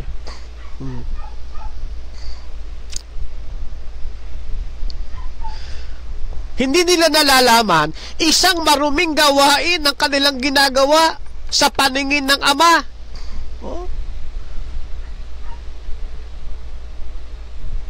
Kaya itong mga tiwaling manggagawa na ito, itong mga bulaang pastor, mga bulaang mga ngaral na nasa social media din. Yung iba kasi wala sa social media, nandiyan lang sa mga kung saan-saan. Nakapareho din nila ng espiritu. Isang paglapastangan sa Diyos ang ginagawa po ninyo. Isang malaking kalapastanganan sa Diyos at napakalaking kasamaan ang ginagawa ninyo. Diyan galit ang ating Panginoon. Sa inyong pagsawata sa katotohanan. Kami dito sa Seventh-day Adventist, ang gusto lamang namin makita ninyo ang katotohanan na kayo'y madala sa pananampalataya, mapasunod sa pananampalataya tulad ng nais ni Apostol Pablo na kapwa namin Adventist. Alam ninyo, sa kauulit-ulit ninyo ng ganyan, hindi na ninyo nararamdaman ang inyong pagkakamali. Nagiging manhid na kayo. Ang akala ninyo tama ang inyong ginagawa. Hindi na ninyo nararamdaman na mali ang inyong ginagawa sa bayan ng Diyos. Bakit? Sapagkat ang inyong budhi, ang inyong puso ay hiniruhan na ng pagiging alipin ni Satanas.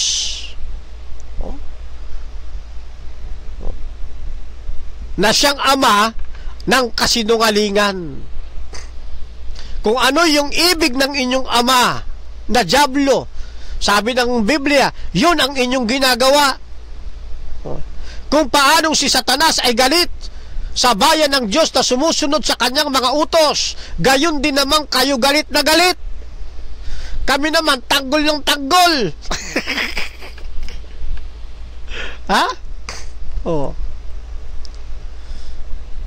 Kami hindi nagagalit sa inyo. Naaawa po kami sa inyo. Talikdan ninyo. Yang pagsawata ninyo sa katotohanan. Talikdan ninyo. Yang paglakad ninyo sa kalikuan, sa kasamaan ninyong ginagawa. Manalig kayo sa ating Panginoong Diyos. Magsimula kayo sa tunay na pananampalataya. At lumakad sa pananampalataya. Mula sa pananampalataya hanggang sa pananampalataya, lumakad po kayo. Kaya katulad na sinasabi ni Apostol Pablo, diyan sa Roma 1:18, ang puot ng Diyos ay nahayag mula sa langit laban sa lahat ng kasamaan at kalikuan ng tao, na mga sinasawata ang katotohanan ng kalikuan. Sakop kayo rito, mga kaibigan kong yumuyurak sa Seventh-day Adventist Church. Tantanan ninyo ang mali ninyong ginagawang yan.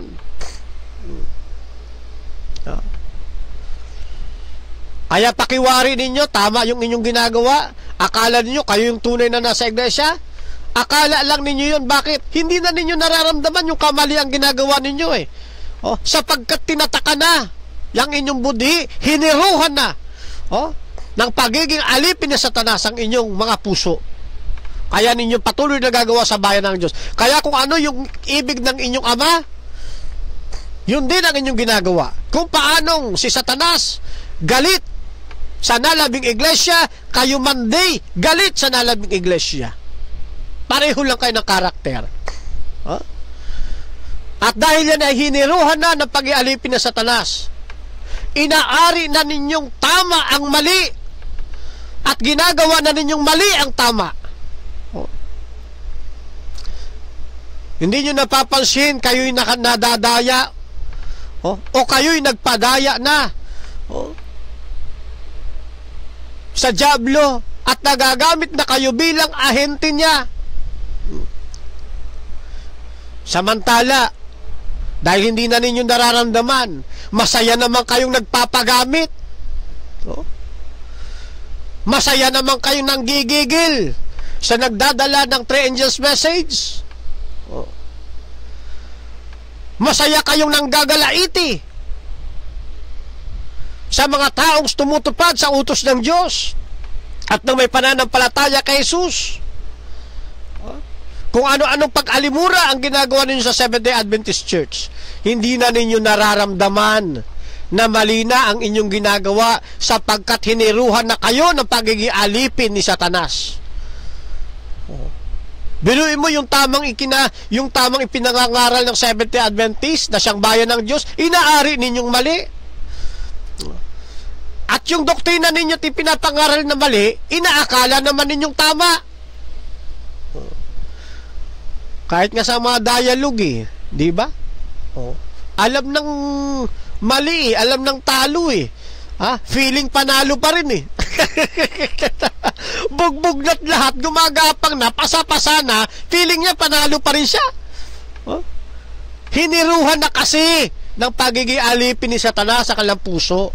Sinelyuhan na para hindi maramdaman, para hindi nila maramdaman ang kanilang kamalian. Yan ang nangyayari sa panahon ito. Mga kaibigan, kahabag-habag po ang inyong sasapitin.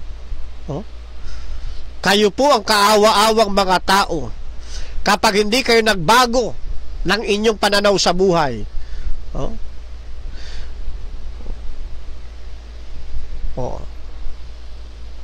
Inilalayo kayo ng inyong mga pride sa katotohanan sa Diyos.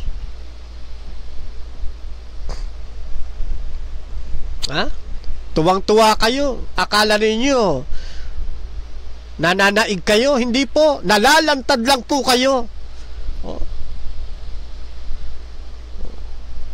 Kaya kung isa po kayo sa mga tumutuligsa sa Seventh-day Adventist Church na siyang tunay na iglesyang sa Diyos, abay magbalik loob ho kayo. Magbalik loob ka na.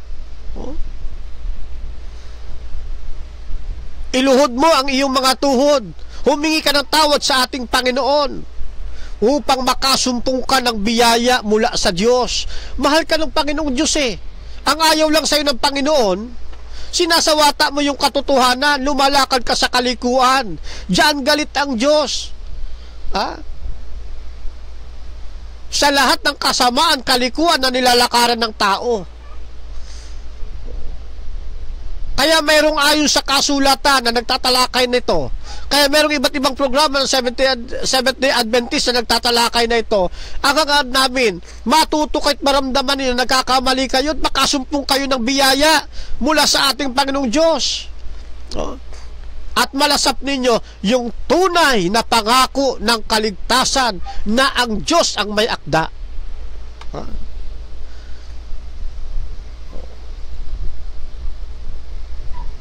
Marahil nasasaktan kayo, pero mas mabuti na rin yon para tayo'y magising.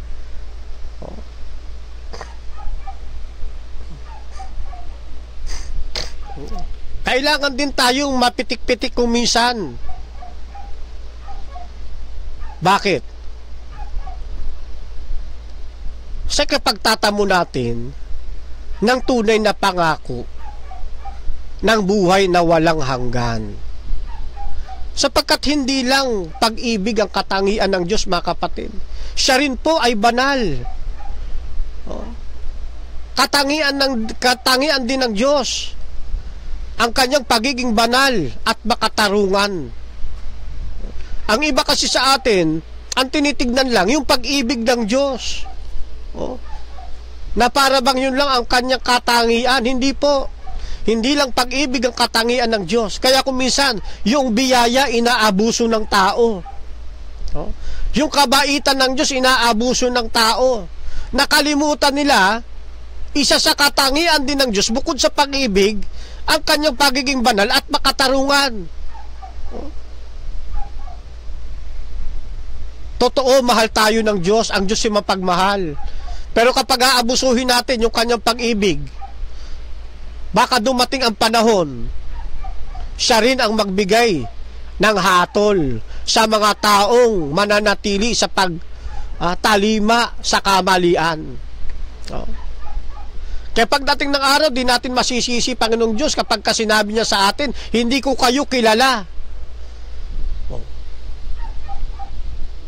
Balang araw, sino masisisi ninyo? Sarili din ninyo. Hindi niya kinukonsinti ang kasamaan at katiwalian ng tao, mga kaibigan, mga kapatid. Hindi konsentidor ang Diyos. Bukod sa kanyang katangiang pagiging maibigin, siya rin ay banal at makatarungan. Ang puot ng Panginoong Diyos Ama ay hindi lang sa kanyang bugso ng damdamin, kundi sa kanyang pagiging makatarungang Diyos. At base sa kanyang banal na katangian, at bilang banal na Diyos, galit siya laban sa kasamaan.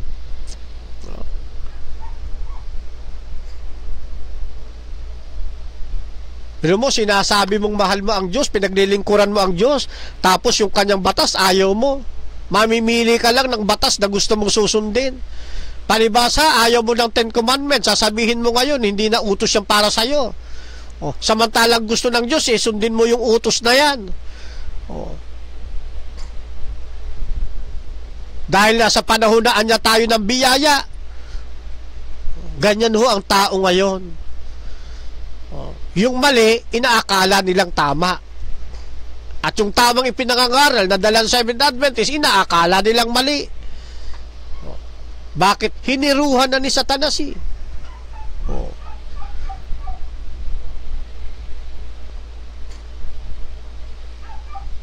Ngayon, meron ba talagang mga taong sinasadyang baluktutin ang katotohanan? May mga tao ba talaga sinasadyang itago o labanan ang katotohanan? Ha? Meron! Marami. Kalimitan dyan, yan yung mga lumabas sa Seventh-day Adventist. Kalimitan dyan, yung mga taong may malaking tampo sa iglesia na lumabas sila sa pananampalataya. Alam nila yung tama. Pero dahil doon sa kanilang pride, pinalalabas ngayon nila, sila ang tama, mali ang Adventist. Sinasadya nilang baluktutin yung katotohanan. Itinatago yung katotohanan. Nilalabanan nila ang katotohanan. Pero ang totoo, alam nila ito. Ginagamit nila yung kanilang kasamaan upang pigilan ang paglaganap ng katotohanan. Yan ang masaklap dito sa mga taong lumabas sa pananampalatayang Adventist. Dahil natisod, dahil sa pride, may nakuhang hindi gusto. Yung nalalaman nilang katotohanan, babaluktutin ngayon. Kukuha ng mga aklat ng Seventh-day Adventist, sisitas ng mga aklat para sirain. Palabasin sa mga miyembro, at doon sa mga nagsusuri, mali pananampalataya ng Adventist. Pero ang totoo, alam nila na tama yun. Binabaluktot lang nila. Itinatago nila sa tao yung tunay na kahulugan ng mga sinusulat ng kapatid na Ellen White. Nilalabanan nila ang katotohanan. Ginagamit nila yung kanilang pride para wag lumaganap yung katotohanan, para mapigilan ito.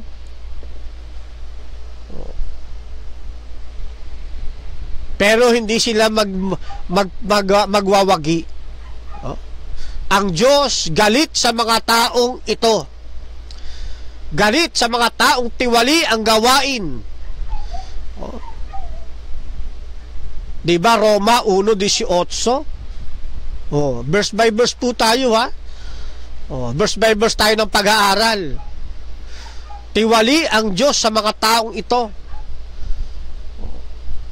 Ipinakita na yan doon sa mga taga-Roma ni Apostol Pablo. Hanggang sa ngayon, itong Roma 18, yung mga katotohanan nandito, tumatagos ito hanggang sa panahon natin. Kaya sa konteksto ng buong kabanata o chapters ng chapter 1 ng Roma, ipinakita rito ni Apostol Pablo na ang Diyos ay nagpapakilala sa kanyang sarili sa pamamagitan ng likas ng mundo. Basahin natin yan mamaya pag inabutan pa tayo ng oras, ha. At marami din mga tao sa kabila niyan sinasadyang hindi siya kilalanin. Kaya masasagasaan dito pati yung mga ayaw sumunod sa Ten Commandments, yung mga ayaw sumunod sa iba pang mga existidong batas ng ating pong Panginoong Jesucristo, ng ating Panginoong Diyos. Masasagasaan dito, sagasa dito pati mga atheist, yung hindi kumikilala sa tunay na Diyos. Maraming masasagasaan dito. Bakit? May responsibilidad ang tao kilalanin kung ano ang kalooban ng Diyos, kilalanin kung sino ang Diyos at kung ano ang Diyos batay sa kanyang mga nilikha. Kaya marami yung masasagasaan dito.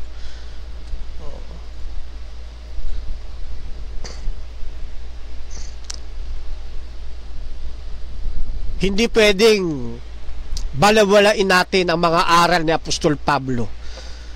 Hindi pwedeng hindi natin ito mailapat sa atin pong panahon. Kailangan nating makita ang larawan ng atin pong panahon. Yung mga tao naman, hindi naniniwalang may Diyos. Naku po, maghulos dili kayo mga kapatid. Tandaan ninyo na kayo, hindi ko naman sinasabing masasama kayong mga tao. Pero hindi sapat ang pagiging mabait lang. Hindi sapat ang moral na kabutihang panlabas ng tao para sa ikapagtatamo natin ng buhay na walang hanggan. Hindi sapat yon. Ang sapat, kilalanin natin kung sino ang Diyos at kung sino ang magdadala sa atin tungo sa buhay na walang hanggan. Malaman natin ano ang panukala ng Diyos sa atin pong buhay. Hindi pwedeng baliwalain ito. Hindi pwedeng baliwalain natin ang Diyos.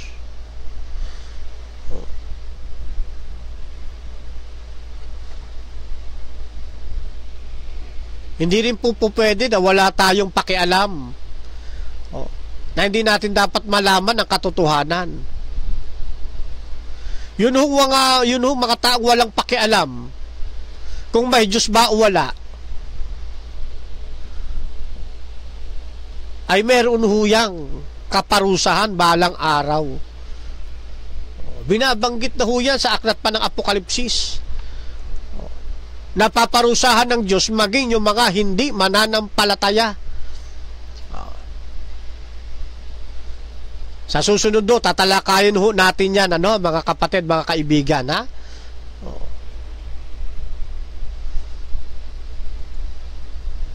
Ang mahalaga sa pagkakataong ito, natapos natin yung 2 talata. Nadugtungan natin yung Roma 1:17 at natapos natin natalakay ang Roma 1:18 na ang Diyos, na ang puot. Basahin nga ulit natin mga kapatid. Sapagkat ang puot ng Diyos ay nahahayag mula sa langit laban sa lahat na kasamaan at kalikuan ng mga tao sa mga sinasawata ang katotohanan ng kalikuan. At nagkaroon tayo dito ng pag-aaral ini-apply natin hanggang sa panahon natin ito at nagkaroon tayo ng generalized na study para doon sa mga ano ba yung mga katotohanan sinasawata ng tao, ano ba yung kasamaang ginagawa ng tao, ano ba yung kalikuan na ginagawa ng tao. Pinalawak na natin para lang maintindihan ng ating pong mga mambabasa, mga taga-subaybay, mga taga-panood, mga taga-pakinig. Hindi tayo naglagay ng limitasyon doon sa puot ng Diyos. Kaya kung ano mang kasamaan at kalikuang nilalakaran ng tao, talikdan na ninyo yan, mga kaibigan, mga kapatid. Huwag ninyo sawatain katotohanan. Ano mang pagsawata na inyong ginagawa, ano man ang inyong pinapraktis laban sa katotohanan, i-generalize na natin. Pag-usapan na natin pangkalahatan. Ano man yan, ano mang practices yan, ano mang kaisipan yan, ano mang doktrina yan, basta't labag sa katotohanan, lihis sa katotohanan, talikuran na ninyo. Iwanan na ninyo yan, alang-alang kay Kristo. Kung mahal ninyo ang inyong mga sarili, at mahal ninyo ang inyong pamilya, tatalikuran ninyo yan. Magbabalik loob kayo sa Seventh-day Adventist Church sapagkat ito ang tunay na iglesia na itinatag ng atin pong Panginoong Hesus. Ito ang tagapagdala ng mensahe ng 3 sinugong anghel. Dito tayo manatili. Sa mga lumabas sa pananampalataya, balik kayo. Huwag ninyo sansalain ang katotohanan. Muli kayong magtibay dito sa pananampalatayang ito. Kung saan ito ang pinangangasiwaan at iniingatan ng ating Panginoong Diyos. Bagamat sa loob ng iglesia pinagsama ang trigo at mapanirang damo, manatili tayo rito.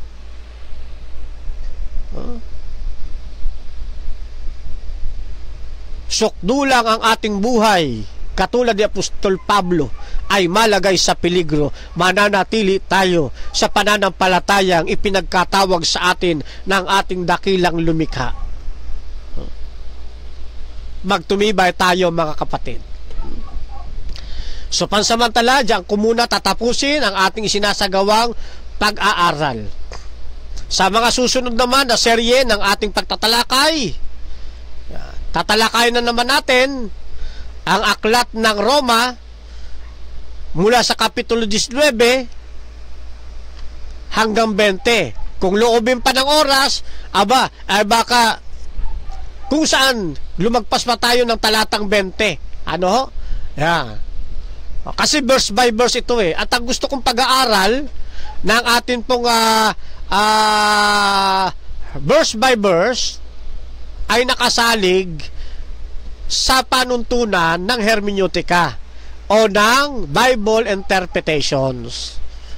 Na inaakala ng iba, hindi tayo nakasandig sa hermeneutics. Ano po? Kaya ganyan pong approach natin, kaya medyo mabagal tayo. Iniisa-isa natin.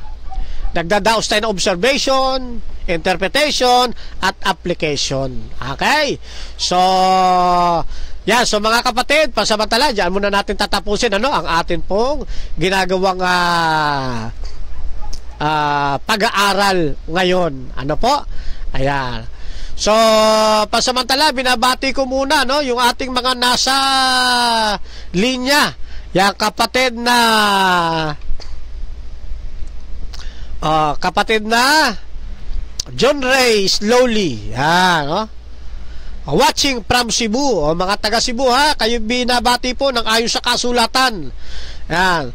Alejandro Lumontad, sabi niya, shoutout idol, watching from Boracay. Nabanggitan natin, di bale, ayos lang yon kahit tayo na uulit ng pagbasa. Okay. Watching from Bulacan. Yan, Jetro Carls Escancinas. Yan, shoutout sa'yo, kapatid Jetro. Saan na ba yun? Kay Jerome Dutemas.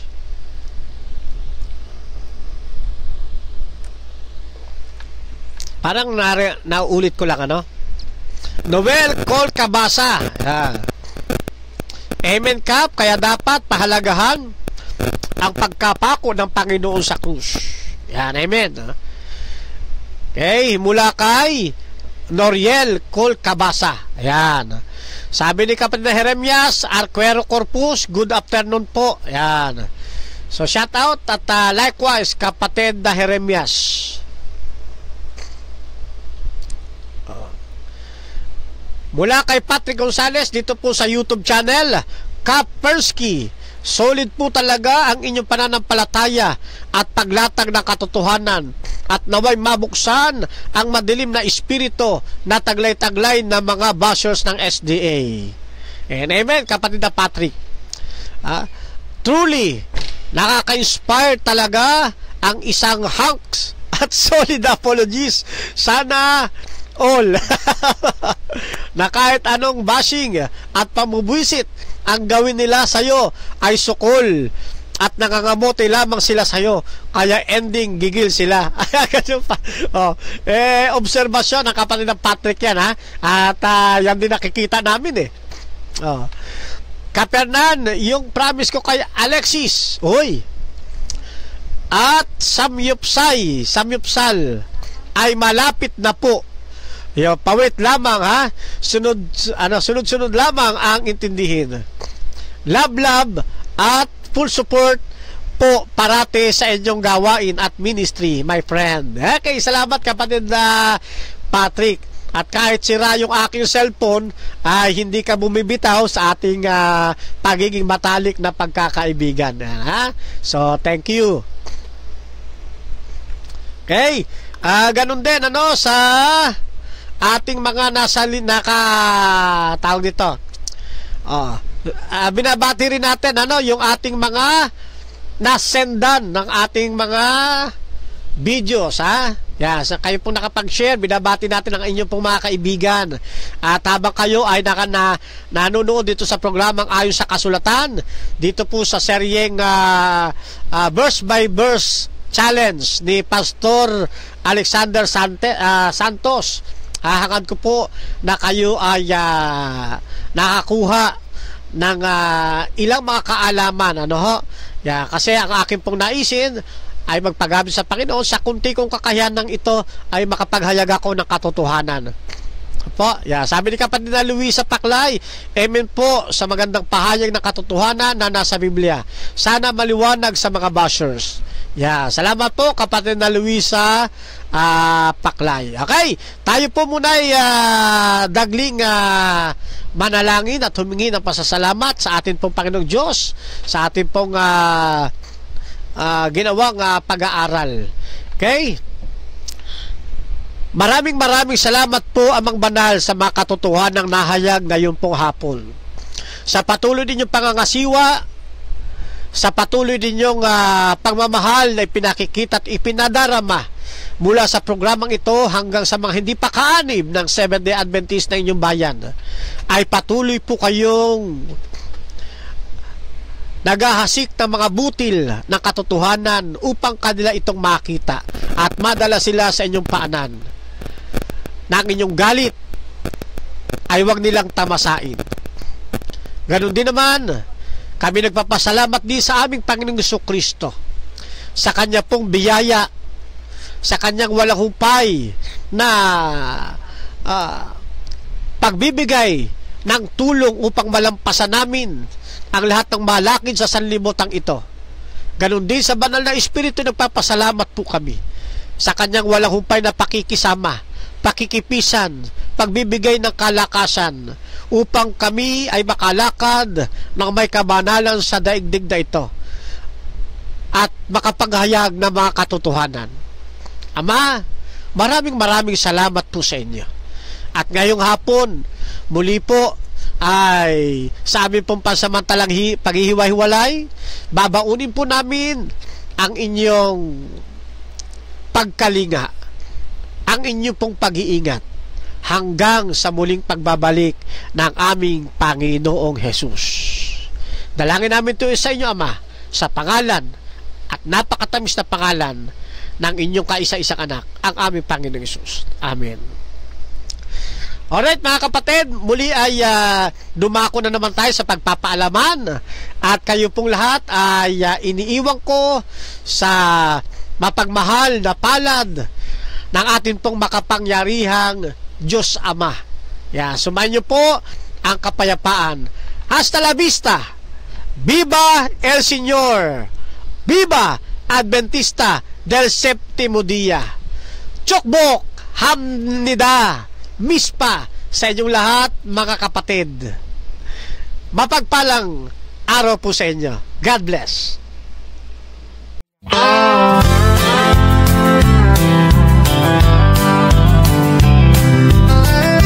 Fernando Beza Camacho Jr., a name we hold dear, serving God faithfully year after year, a beacon of hope shining ever so bright, guiding us forward with all of His might. We stand by His side, a united stand, fighting for truth across the land. With God as our strength, our spirits will soar. Truth and justice prevail forevermore.